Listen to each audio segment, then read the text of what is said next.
Motion. First rigid body motion करने तो पहले पता होना चाहिए रिजिड बॉडी की होंगे। रिजिड बॉडी जिन्ने भी पार्टिकल होंगे उन्होंने पार्टिकल का आपस में डिस्टेंस की हमेशा की रहेगा कॉन्सटेंट जहाँ की होगा हमेशा फिक्सड। मान लो जो large number of particles rigid body which then which remain fixed distance from each other. ठीक है जी। रिजिड बॉडी का मेन कंसर्न आप किस होता है रोटेशनल मोशन नाल।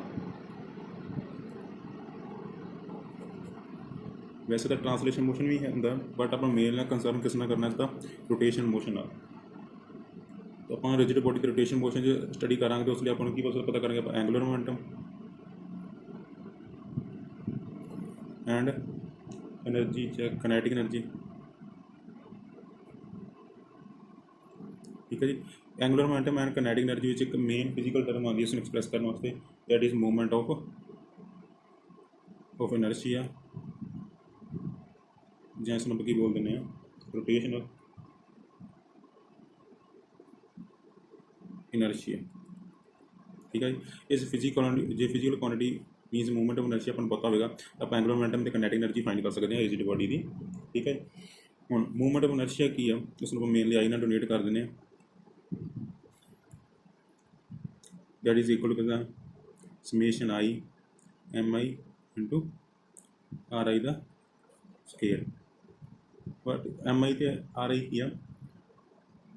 मान लो मेरे को कोई रिजिड बॉडी है इतने उस पार्टिकल M1 मास उस M1 R1 that is x coordinate system x y z that is axis of rotation means इसके राउंड बॉडी कर रही है रोटेट कर रही है इतों डिस्टेंस इसका करना सपोज इसका लेना R1 सैकेंड जे M2 उसका डिस्टेंस करना होगा R2 अब टू कंटिन्यू जे थे MI है तो डिस्टेंस में ले लिया RI। समेशन मीनस सारे पार्टिकल का समेशन करना जैसे ओपन करेंगे तो किमें लिख सकता मैं M1 R1 का स्केयर M2 R2 का स्केयर M3 आदि से अप टू सो ऑन। मैं इसको सिंपल वर्डिंग च कन्वर्ट कर सकता हूँ formula M equal I is equal to M into k square. What is k is radius gyration। What is the radius of gyration किया it is a distance from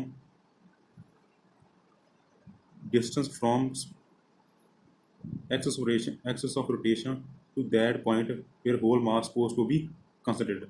इस point में suppose P लिख लेना P तो मेरा सारा mass body देखिएगा concentrate है दैट इज मैं के नाल डोनेट कर देना मीनस के स्क्वायर M इज का मास ऑफ द। हाँ जी नेक्स्ट अपने को units of movement of inertia मैं आप फाइंड कितने एम आई इज इक्वल कैसे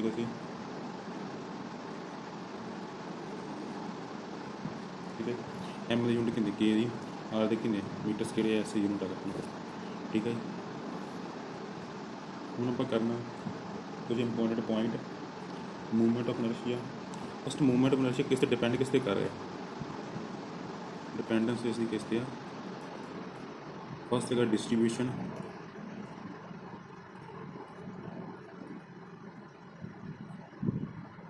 मास या करिए सिंपल मास से डिपेंड कर रहे हैं। उसको नेक्स्ट है एक्सिस ऑफ रोटेशन उसकी लोकेशन डिपेंड करे लोकेशन कितनी है एक्सिस ऑफ रोटेशन इन दो चीज़ों से डिपेंड कर रहे हैं मूवमेंट ऑफ इनर्शिया। उसको नेक्स्ट अपने को है जो कि आप आई इज इक्वल टू कितनी M के द स्केयर के किया कैसे आप radius of gyration. Radius of gyration एक इंपॉर्टेंट पॉइंट है कि radius of gyration of a body एक ही नॉट ए कांस्टेंट क्वांटिटी एक कांस्टेंट क्वांटिटी नहीं है। ठीक है उस तो नेक्स्ट अपने को है कि जो movement of inertia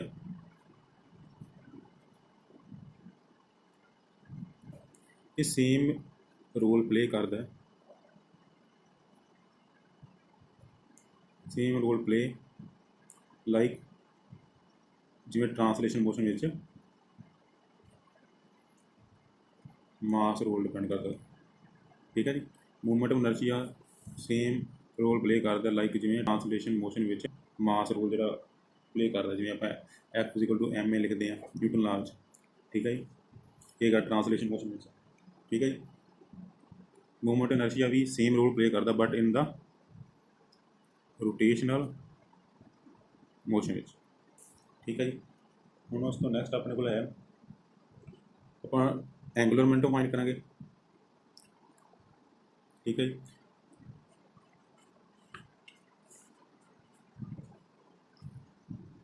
angular momentum energy कुछ आप एक्सप्रैशन देखा इन द टर्म से। हाँ जी, नैक्सट अपने को एंगुलर मोमेंटम जिसको आप एल ना लिखते हैं is equal to movement inertia into angular frequency omega. And उस बाद काइनेटिक एनर्जी की हाफ मूवमेंट इनर्शिया ओमेगा का स्केयर। ये आप एक्सप्रैशन याद रखने हैं। टॉर्क किस होता है मूवमेंट इनर्शिया इनटू एक्सेलरेशन। ठीक है जी, angular momentum I into omega energy equal to half m omega square. जिवें आप सिंपल उधरों दी सी translation half m v square kinetic energy होंदी सी अपने कोल एक्सप्रैशन इंज लिख दिसां कि ट्रांसलेशन मोशन वास्ते सी। बट मैं तुहानूं पहलां कहा कि जो मूवमेंट इनर्शिया आपां उत्थे यूज़ करते हैं रिजिड बॉडी वास्ते एंगुलर रोटेशन वास्ते। इट मीनस देखो एम ये भी तुहानूं दस्सिया सी कि जो movement inertia same role play करता है जिवें मास प्ले करता है ट्रांसलेशन मोशन में। ओमेगा की एंगुलर फ्रीक्वेंसी आ एंगुलर वेलोसिटी जिन्होंने आप बोलते हैं। ठीक है, उस तो बाद आप दो थ्योरम करांगे जिहड़ी आपां हैल्प करदी हैं मूवमेंट ऑफ इनर्शिया फाइंड करने वास्ते। फस्ट थ्योरम हैगी आ theorem of parallel axis, second theorem हैगी आ theorem of perpendicular. First theorem आ पैरेलल एक्सिस वाले, उस विच की है कि आपां मान लो इस जेड एक्सिस के around movement of inertia find करना चाहुंदे हैं। वो किवें फाइंड कर सकते हैं जी अपने सी आके अपने को centre of mass I axis आ इसका मूवमेंट इनर्शिया कितना आई सी प्लस इसका मूवमेंट इनर्शिया किस दे कोल आना एम टोटल मास जिसे कहने बॉडी का मास एंड जिन्ना डिस्टेंस आ उसका की स्केयर।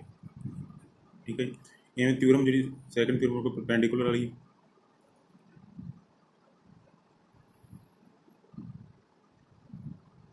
ठीक है,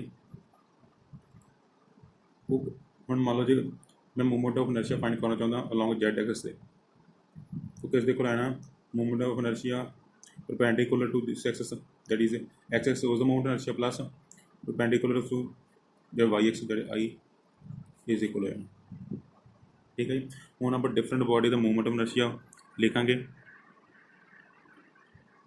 फस्ट है रॉड मूवमेंट इनर्शिया किस दे कोल आंदा है I is equal to 1/12 ml the scale।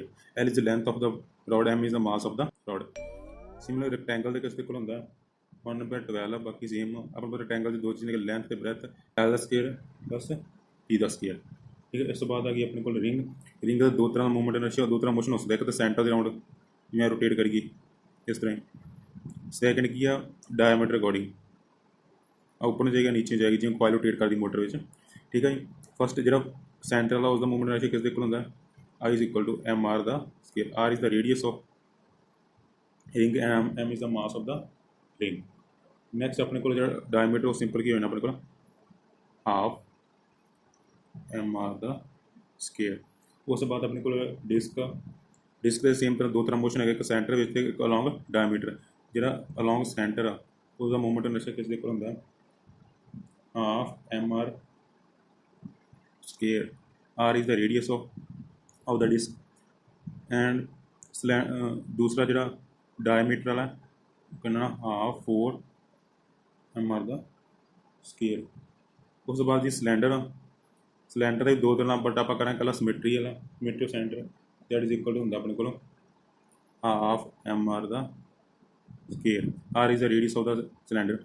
Similarly sphere का ये आप सेंटर वाला कर रहे हैं कल that is equal to 2/5 mr the square where R is the radius of हाँ जी, नेक्स्ट अपना equation of motion of rigid body किस इक्वल होंगी, that is equal to total किस इक्वल होंगे डिफरेंशिएट विद रिस्पेक्ट टाइम किस the total angular momentum, that is equation of motion for rigid body.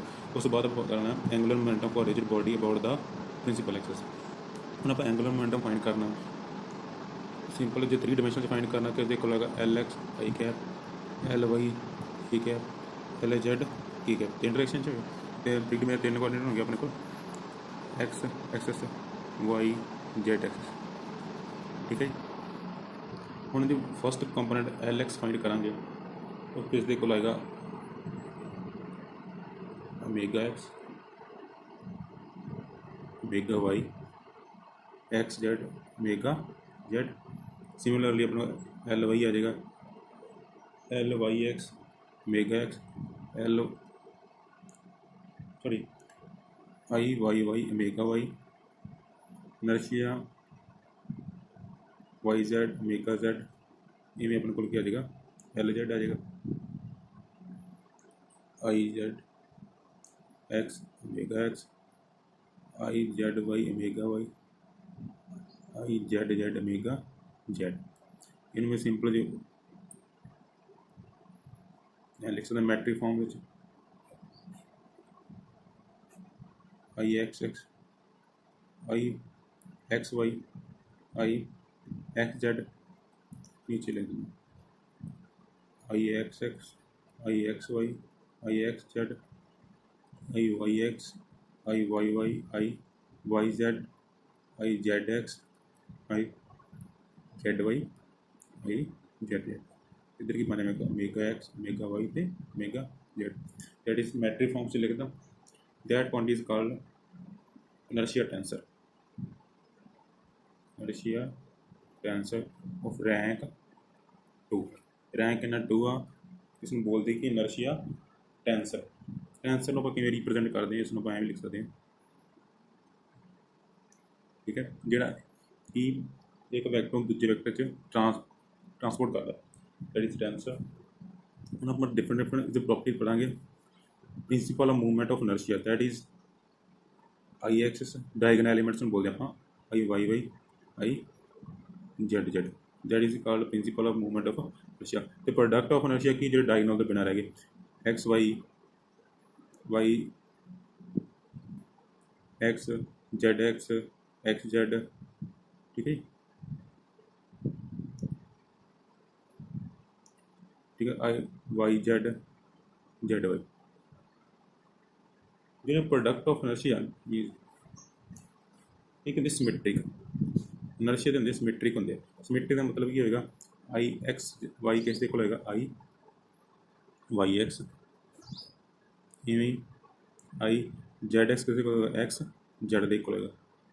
जो product of inertia की हो जाए zero हो जाए सपोज जो जीरो हो गए जिथे जीरो हो जाएंगे उस एक्स को बोलेंगे आप प्रिंसिपल एक्सिस, ठीक है। हम आप डिफरेंट प्रॉपर्टीज पढ़ांगे। नैक्सट फर्स्ट प्रॉपर्टी की सिमेट्रिक टेंसर आप पहले कर चुके हैं जो आई जे इज इक्वल हो जाए आई जे आई ये एग्जाम्पल की आ मूवमेंट ऑफ इनर्शिया जिसका प्रोडक्ट ऑफ इनर्शिया की होंगे सिमेट्रिक होंगे हमने पहला करके हटे देखो ऊपर करके ना अज सैकेंड है स्फेरिकल टॉप जो डायगोनल एलिमेंट की आपस में इक्वल हो जाए मीनस आई एक्स के I Y Y I Z Z इसकी एग्जाम्पल है स्फीयर, ठीक है जी। अगर सिमेट्रिक टॉप इस की कोई दो डायगोनल एलिमेंट का टेंसर के इक्वल होना बट थर्ड की इक्वल ना होना चाहिए उसकी एग्जाम्पल है सिलेंडर। उस तो बाद असिमेट्रिकल जिन्होंने कोई भी डायगोनल एलिमेंट जी कि आपस में इक्वल ना हो उसकी एग्जाम्पल हैगी आ रिजिड बॉडी। हाँ जी फर्स्ट अपना क्वेश्चन है movement of inertia of body does not depend upon कहना मूवमेंट ऑफ इनर्शिया किसी बॉडी का किस नहीं डिपेंड कर रहा अपन पता एक्सलरेशन डिपेंड करता है डिस्ट्रीब्यूशन मास भी डिपेंड कर रहा कड़े कड़े होने मास भी डिपेंड कर रहा तो किस डिपेंड करने कर रहा एंगुलर वेलोसिटी मतलब सही ऑप्शन बन किया गया डी। उस तो movement of inertia of body comes into play कदों इनर्शिया अपनी बॉडी से लगता है motion along curve path linear motion rotation motion तो मोशन अलॉन्ग स्ट्रॉन्ग व्हील अपन पता कितने लगता है रोटेशनल मोशन से मेनली आप गल कंसर्न है मूवमेंट ऑफ इनर्शिया। तो ट्रांसलेशन मोशन में आप जिवें कहा कि मास रोल प्ले करता है, इवें मास का रोल प्ले करता है रोटेशन मोशन में इनर्शिया प्ले करता है। If M is mass of the disc and R is the radius of gyration, what is the movement of inertia is given by, अपन पता किस कोल होंदा एम आर स्केल, ये आप करके हटे हैं। ठीक है, सेंटर में जो पास होंदा तो वो किस कोल होंदा M R, where R is the radius of gyration. इस तो नैक्सट अपना क्वेश्चन है fourth question, that is angular momentum of a body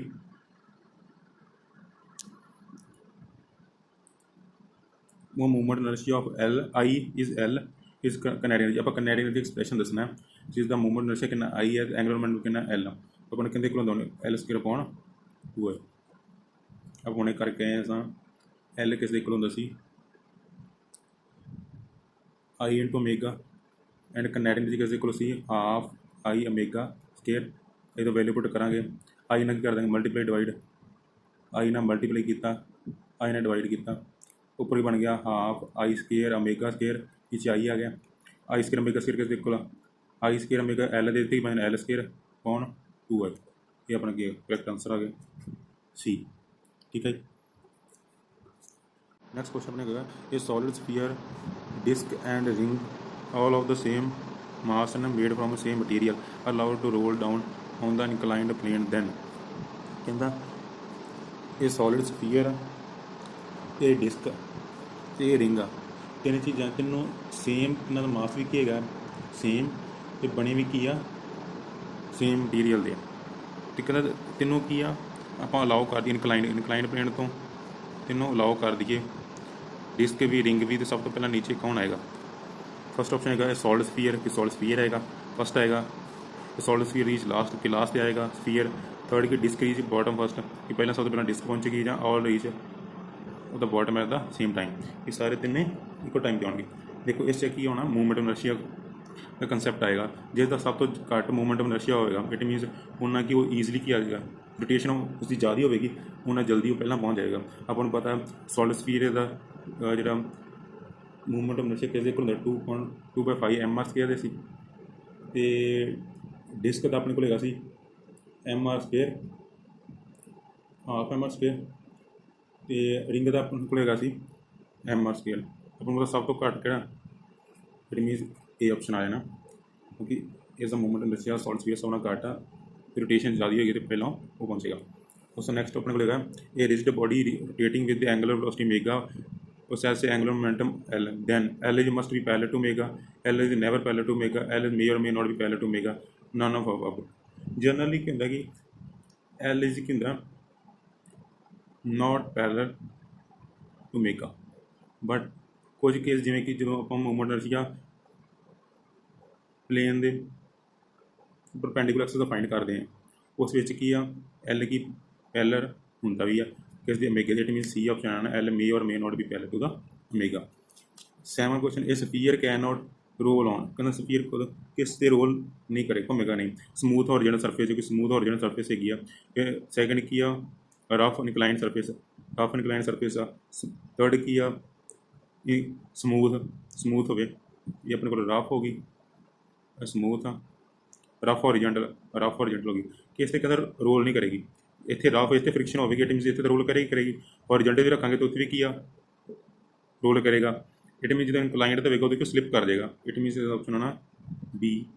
next अपने को कहता movement of inertia tensor is called symmetry. कहता जब मूवमेंट ऑफ इनर्शिया आप इनर्शिया टेंसर में सिमेट्री कदों कहने वो भी होने करके आए, क्योंकि जो आई एक्स वाई वो किसी को वाई एक्स होंगे, इवें वाई जैड किसी को जैड वाई के होंगे, एक्स जैड किसी को जैड एक्स होंगे।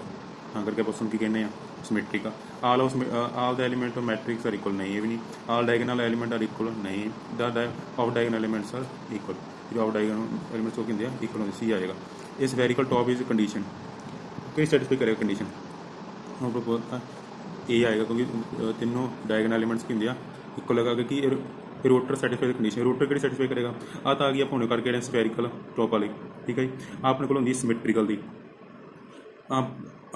जी थर्ड डी होंगी अपने को एंटी सिमेट्रिक होंगी है, ਫਿਰ ਰਹਿ ਗਈ ਸੀ ਕੀ ਹੁੰਦੀ ਆ ਰੂਟ ਵਾਸਤੇ ਜਦੋਂ ਆਈ ਐਕਸ ਦੋ ਡਾਇਗਨਲ ਐਲੀਮੈਂਟ ਤਾਂ ਇਕੁਅਲ ਹੋਣ ਬਟ ਥਰਡ ਕੀ ਹੋਵੇ ਫਿਰ ਇਕੁਅਲ ਹੋਵੇ।